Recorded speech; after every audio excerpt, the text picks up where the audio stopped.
दोस्तों, आगे बढ़ने से पहले आपको जानकारी देते चलूं कि इस कहानी की सबसे अजीब बात यह है कि लोग आपस में बात नहीं करते, क्योंकि यहाँ के रूल के हिसाब से जो भी शख्स आवाज निकालता है तो एक भयानक शैतान आकर उसे मार डालता है। लेकिन ये शैतान आखिर कौन है और इनके साथ ऐसा क्यों हो रहा है, यह सब हम इस कहानी में जानने वाले हैं। तो इस कहानी की शुरुआत होती है एक तबाही के बाद की दुनिया को दिखाने से, जिस जगह पर कुछ ही लोग जीवित बचे हुए थे। एक जंगल में हमें अजरेल नाम की एक लड़की को दिखाया जाता है, जिस जंगल में वो बैठकर फूल तोड़ रही होती है कि तभी उसी वक्त घने जंगल में से अचानक एक अजीब तरह से आवाजें आने लगती हैं, जिस आवाज को सुनकर अजरेल काफी परेशान और अलर्ट हो जाती है। उसी समय अजरेल को अपना दोस्त नजर आता है, जो वो आग जलाकर बैठा हुआ था। यह देखते ही अजरेल फौरन उस आग को बुझा देती है और उसे चुप रहने का इशारा करती है, क्योंकि इस जंगल में हर एक छोटी सी छोटी आवाज सीधा मौत की ओर लेकर जाती है। क्योंकि यहाँ इस जंगल में जो शैतान है वो उस आवाज को सुनकर उसी तरफ जा सकता है और उस इंसान को बड़ी बेरहमी से मार देता है। हम देखते हैं कि ये दोनों इस जंगल में बैठकर टाइम स्पेंड करने लगते हैं। फिर अजरेल अपने दोस्त को फूल से बने एक चीज देती है जो उसने खुद बनाई थी, लेकिन तभी वही आवाज फिर से आने लगती है, जिससे वो दोनों अलर्ट हो गए। दोनों छुपने की कोशिश करते हैं और इन्हें अब लगने लगता है कि हमारे अलावा इस जंगल में कोई और भी है। अजरेल का दोस्त यह जानने के लिए आगे जाने लगता है कि वो आवाज किस चीज की थी, लेकिन काफी देर हो जाने के बावजूद भी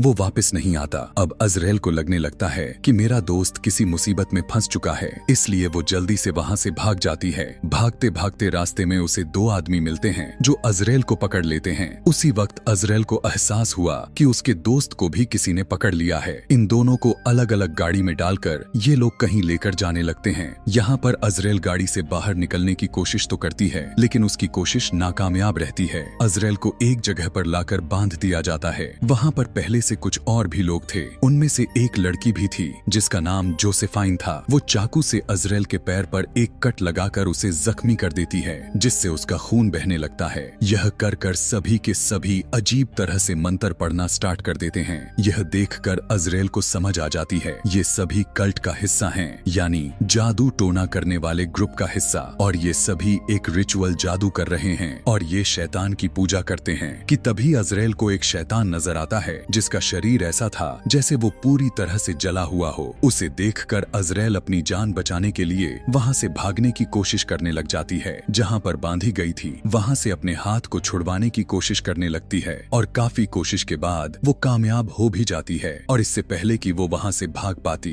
कल्ट का एक लड़का आकर अजरेल को पकड़ लेता है और उसे फिर से बांधने की कोशिश करने लगता है। लेकिन अजरेल एक लकड़ी उठाकर उसके गले में घुसा देती है, जिससे उसके गले से काफी खून बहने लगा। कि तभी वही शैतान उसके पास आकर उसके खून को पीने लगता है और उसे काट काट कर खाने लग जाता है।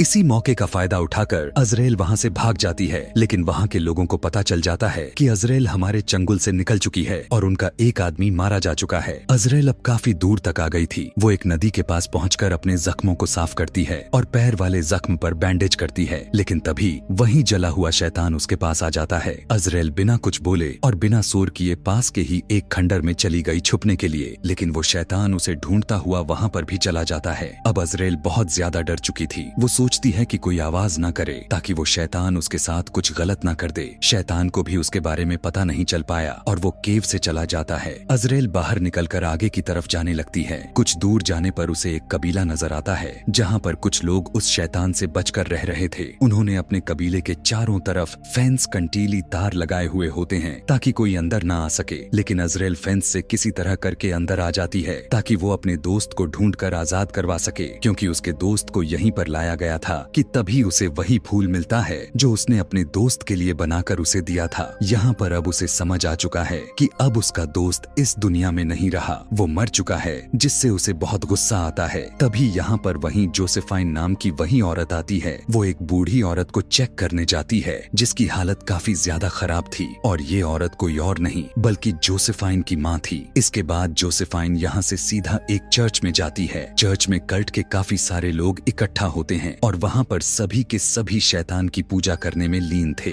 जैसे ही जोसेफाइन अंदर आती है तो सभी लोग वहाँ से चले जाते हैं। यहाँ पर चर्च में एक और औरत भी थी जो दरअसल यहाँ की सिस्टर थी और ये औरत माँ बनने वाली थी। जोसेफाइन सिस्टर से मिलती है और जब सिस्टर को पता चलता है कि वो लड़की यानी अजरेल यहाँ से भाग चुकी है तो उसे काफी गुस्सा आया और यही नहीं बल्कि वो जोसेफाइन के मुंह पर जोर से थप्पड़ मारती है। जोसेफाइन से कहती है कि तुम्हें इतना सा काम नहीं हो पाया कि तभी हम देखते हैं कि अजरेल उसी चर्च के नीचे ही छुपी हुई है। लेकिन तभी एक औरत उसे पकड़ लेती है, लेकिन अजरेल काफी हिम्मत करके उससे लड़ने लगती है, उससे मुकाबला करती है, जिसके बाद उस औरत को मार गिराती है। पर तब तक यहाँ के सभी लोगों को पता चल चुका था कि वो अजरेल नाम की लड़की इसी जगह पर है। इसीलिए सभी लोग उसे पकड़ने के लिए बौखला जाते हैं क्योंकि वे सभी किसी भी तरह करके अजरेल को पकड़ना चाहते हैं और उसे अपने शैतान के हवाले करना चाहते हैं ताकि वो अपने मकसद को हासिल कर सके। इनका यह मकसद इनके मुताबिक काफी खतरनाक था।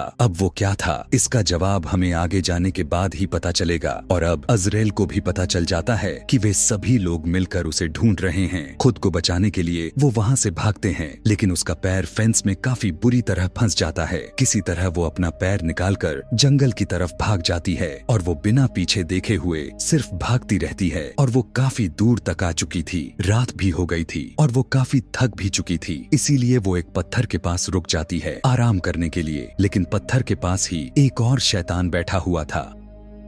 उसे देख लेता है और उस पर अटैक करने के लिए उसका पीछा करने लगता है। और अब अजरेल को एहसास हो चुका था कि यहाँ पर एक नहीं बल्कि कई सारे शैतान हैं। वो अपनी जान बचाने के लिए यहाँ से भागते भागते वो एक सड़क पर पहुँच जाती है जहाँ पर उसे देखकर एक आदमी अपनी गाड़ी को रोक लेता है। और जब वो बाहर आया तो वो अजरेल से पूछता है कि तुम कौन हो और आखिर तुम चुप क्यों हो, कुछ बोल क्यों नहीं रही। तब अजरेल उसे चुप रहने का इशारा करके गाड़ी में जाकर बैठ जाती है और दोनों वहाँ से निकल जाते हैं। गाड़ी में वो आदमी उसे कुछ खाने के लिए पूछता है, लेकिन अजरेल बिल्कुल चुप रहती है क्योंकि वो अभी किसी से बात नहीं करना चाहती थी। अब ये आदमी इस जगह का नहीं था तो वो अनजाने में गाड़ी का म्यूजिक तेज आवाज में लगा देता है, जिस आवाज को कल्ट के लोगों ने सुन लिया था। कुछ दूर जाने पर सामने कुछ लोग खड़े हो जाते हैं और उस आदमी को गोली से उड़ा देते हैं, जिसकी वजह से गाड़ी की बैलेंस खराब हो गई और एक्सीडेंट हो गया और वो एक पेड़ में जोर से टक्कर मारती है। आदमी तो मर जाता है लेकिन अजरेल जिंदा बच जाती है।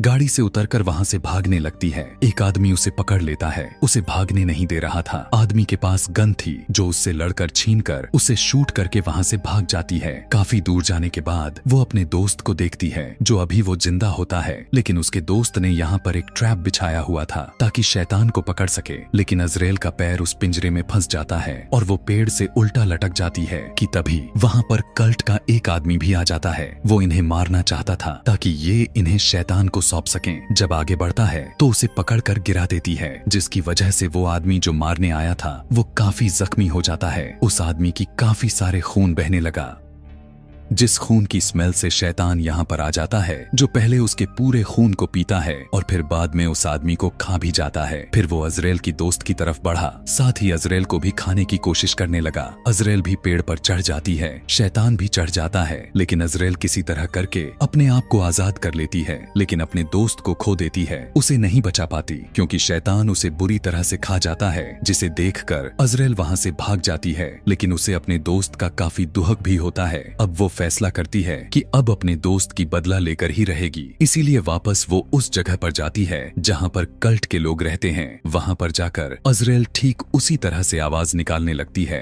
जो ये लोग अक्सर निकाला करते थे। उसकी आवाज को सुनकर कल्ट के लोग समझने लगते हैं कि शायद उनका कोई साथी खतरे में है, इसीलिए वे सभी के सभी उसे बचाने के लिए जंगल में जाने लगते हैं। और इसी का फायदा उठाकर अजरेल उस जगह पर घुस जाती है और वो सीधा चर्च के अंदर चली जाती है जहाँ पर वो सिस्टर रहा करती थी। अजरेल के पास गन थी, जिस गन को उसी सिस्टर के ऊपर पॉइंट कर देती है, लेकिन तभी सिस्टर उसे इशारा करते हुए बताती है कि वो तो प्रेग्नेंट है, इसीलिए तुम मुझे नहीं मार सकती। कि तभी अचानक से सिस्टर अजरेल पर ही हमला कर देती है, जिससे वो काफी जख्मी हो जाती है। जिसके बाद कल्ट के लोग भी वहाँ आ जाते हैं और उसे पकड़कर अपने साथ लेकर जाते हैं और अजरेल को जिंदा ही ताबूत में डालकर जमीन में गाड़ दिया जाता है, जिसकी वजह से वो काफी ज्यादा घबरा जाती है, डर जाती है। अजरेल को अब एहसास एहसास होने लगता है कि अब वो वहाँ से नहीं निकल पाएगी, बुरी तरह से यहाँ पर फंस गई है, बाहर निकलने का कोई रास्ता भी नहीं है। लेकिन तभी वो देखती है कि जहाँ पर वो दफन है वहाँ पर एक सुरंग जाते हुए दिखाई देती है। लेकिन डरा देने वाली बात यह थी कि उसी में शैतान रहते हैं। अजरेल काफी डरते हुए उस सुरंग के रास्ते से होते हुए जाने की कोशिश करने लगती है। यहाँ पर काफी अंधेरा भी था। आगे जाने पर पता चलता है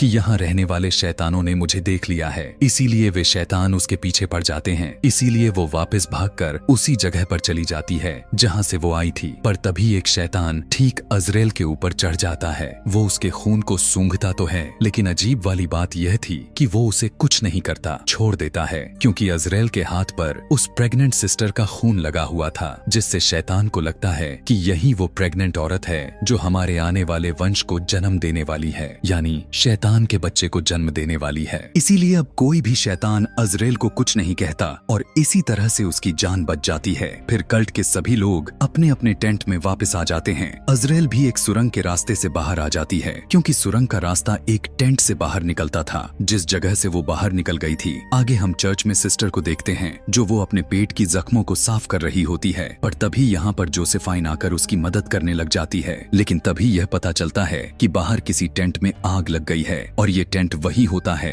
जिसमें जोसेफाइन की मदर थी। देखते ही देखते ये आग दूसरे टेंट में भी लग जाती है। सारे के सारे टेंट जल जाते हैं और यहाँ पर हमें यह पता चलता है कि इस आग को किसी और ने नहीं बल्कि अजरेल ने ही लगाई होती है। सभी लोग आग बुझाने में लग जाते हैं, जबकि अजरेल वहाँ से एक गन को उठाती है और वहाँ के लोगों को गोलियों से उड़ाने लगती है। अजरेल का गुस्सा रुकने का नाम नहीं ले रहा था। वो जोसेफाइन को भी गोली मार देती है और काफी सारे लोगों को भी शूट करके उन्हें मौत के घाट उतार देती है। और एक की तो उसने गर्दन तक काट दी थी। और अब वो चर्च में जाती है, जहाँ पर अब सिस्टर बिल्कुल अकेली होती है।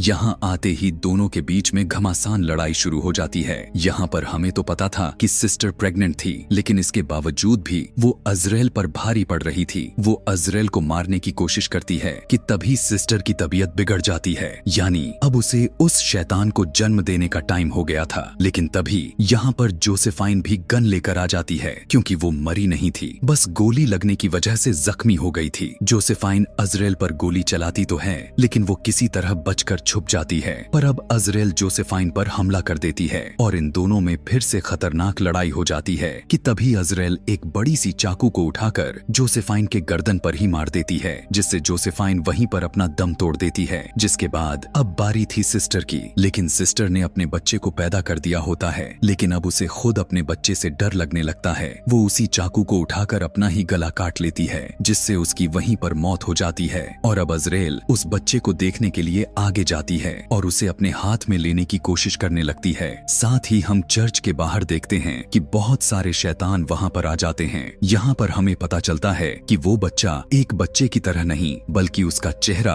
एक बकरी की तरह था और उसका काफी ज्यादा भयंकर रूप था। अब चर्च के अंदर सारे के सारे शैतान आ गए, लेकिन अब वे सभी शैतान अजरेल को कुछ भी नहीं करते, क्योंकि अब उन्हें यह लगता है कि ये बच्चा उनका मसीहा है और अजरेल इस मसीहा की माँ है। सभी शैतान यह देखकर काफी खुश हो जाते हैं और अजरेल के सामने झुक जाते हैं। यह देखते हुए अजरेल को यह एहसास हो रहा था कि मैं इनके लिए कितना अहम हूँ। उन शैतानों का मसीहा मेरे गोद में है और उसे मेरा बच्चा समझ रहे हैं, यानी मुझे इसकी माँ समझ रहे हैं। वो बच्चे को गौर से देखने लगती है और सोचने लगती है कि देखा जाए तो एक तरह से इस बच्चे की वजह से मेरे पास पावर आ चुकी है, इसीलिए अब मैं यहाँ पर राज करने वाली हूँ। इन सभी शैतानों को अपना गुलाम बना के इन पे कब्जा करके वे सभी जो पहले अजरेल को मारना चाहते थे, लेकिन अब हमेशा उसकी गुलाम बनकर रहेंगे। और इसी के साथ यह कहानी यहीं पर समाप्त हो जाती है।